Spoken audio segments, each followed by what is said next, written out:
Seventh class अस्सलाम वालेकुम। आज हमारा इस्लामियत का टॉपिक है हकूकुल इबाद। हकूक हक की जमा है और इबाद अबद की जमा है। अबद का मानी होता है बंदा। तो हकूकुल इबाद से मुराद हुआ बंदों के वो हकूक जिनका अदा करना फ़र्ज़ है।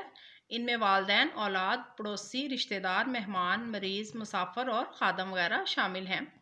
इस्लाम ने हकूकुल इबाद की अदायगी पर बहुत ज़ोर दिया है। अल्लाह ताला अपने हकूक तो माफ़ फरमा देगा, लेकिन बंदों के हकूक को जब तक हकदार माफ़ नहीं करेगा, अल्लाह ताला भी माफ़ नहीं करेगा। अब इस सिलसिले में सबसे पहले रिश्तेदारों के हकूक आते हैं। हमारा दीन हमें रिश्तेदारों के हकूक अदा करने की सख्त ताकीद करता है कि उनके अगर वो माली लिहाज से कमज़ोर हों तो उनकी माली मदद की जाए, अगर वो बीमार हो जाएँ उनकी इजाज़त करना, गम और खुशी के मौका पर उनका साथ देना, उनकी दीगर ज़रूरियात का ख्याल रखना वगैरह रिश्तेदारों के हकूक हैं। अल्लाह ताला ने इस सिलसिले में कुरान पाक में इरशाद फरमाया है, और रिश्तेदारों को उनका हक दो। अल्लाह ताला रिश्तेदारी जोड़ने से इंसानों के रिस्क में फ़राखी और वुसअत पैदा कर देता है। इसका माने होता है कुशादगी या ज़्यादा देना। रिश्तेदारी का ख्याल रखने वाले की उम्र में भी इजाफ़ा हो जाता है। आप सल्लल्लाहु अलैहि वसल्लम का इरशाद मुबारक है कि जिसको ये पसंद हो कि उसकी रोज़ी में वुसअत और उसकी उम्र में बरकत हो, तो उसको चाहिए कि सिला रहमी करे। आप सल्लल्लाहु अलैहि वसल्लम ने रिश्तेदारों से ताल्लुक़ तोड़ने से मना फरमाया है। आप सल्लल्लाहु अलैहि वसल्लम का इरशाद ग्रामी है कि रिश्तेदारों से ताल्लुक़ तोड़ने वाला जन्नत में दाखिल ना होगा। आप सल्लल्लाहु अलैहि वसल्लम की मुबारक ज़िंदगी क़यामत तक उम्मत के लिए बेहतरीन नमूना है। आप सल्लल्लाहु अलैहि वसल्लम अपने रिश्तेदारों के साथ अच्छा सलूक फरमाते।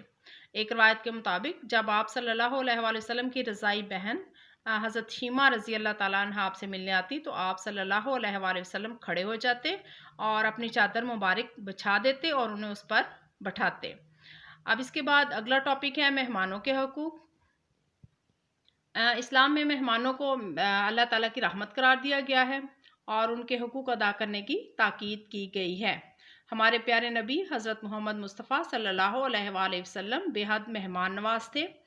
जब आपके घर में कोई भी मेहमान आता तो आप सल्लल्लाहु अलैहि वसल्लम उसकी खूब खातर मदारत करते, उसकी ज़रूरतों का ख्याल रखते और उसकी किसी बात का बुरा ना मनाते, उसे इज़्ज़त और तकरीम से रुख़सत करते। आप सल्लल्लाहु अलैहि वसल्लम का इरशाद है कि जो कोई अल्लाह ताला और आखिरत पर ईमान रखता हो, उस पर लाज़म है कि मेहमान का एहतराम करे। सरबराह ममलिकत होने के बावजूद आप सल्लल्लाहु अलैहि वसल्लम ने और आप सल्लल्लाहु अलैहि वसल्लम के अज़वाज मुत्तहरात यानी कि आपकी जो पाक बीवियाँ थीं, उन्होंने कभी पेट भर कर खाना ना खाया, लेकिन दूसरों की ज़रूरियात का हमेशा ख्याल रखा। इसलिए हमें भी चाहिए कि हम मेहमानों को खंदा पेशानी से बर्दाश्त करें, उन्हें खुश आमदीद कहें, अल्लाह ताला की रहमत समझें और उनकी खिदमत में कोई कोताही ना करें।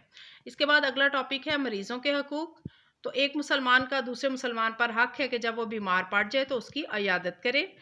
बीमारों की खिदमत करना, उनकी देखभाल करना, उनके इलाज मुआलजे में उनकी मदद करना, उनकी शिफा याबी के लिए अल्लाह ताला से दुआ करना उनके हकूक़ हैं, जिनका ख्याल रखना हमारा फ़र्ज़ है।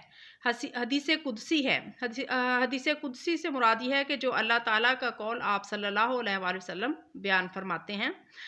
तो हदीस कुदसी है कि क़यामत के दिन अल्लाह ताला फरमाएगा कि ए इब्ने आदम, मैं बीमार था, तूने मेरी इयादत नहीं की। बंदा कहेगा, ए परवरदिगार, आप सारी कायनात के रब हैं, भला मैं आपकी इयादत कैसे करता? अल्लाह ताला फरमाएगा कि मेरा फ़लाँ बंदा बीमार था और तू जानता था, मगर तूने उसकी इयादत ना की। अगर तू उसकी इयादत करता तो मुझे भी वहीं पाता।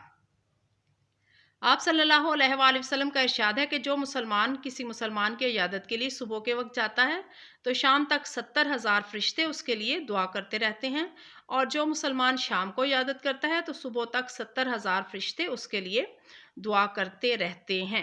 बीमार लोगों की इयादत करने से अल्लाह ताला की रहमतों का नुज़ूल होता है, इयादत करने वाले के गुनाह मिट जाते हैं और अल्लाह ताला की नूरानी मखलूक यानी कि फरिश्ते इयादत करने वाले के लिए दुआए मग़फ़िरत करते हैं।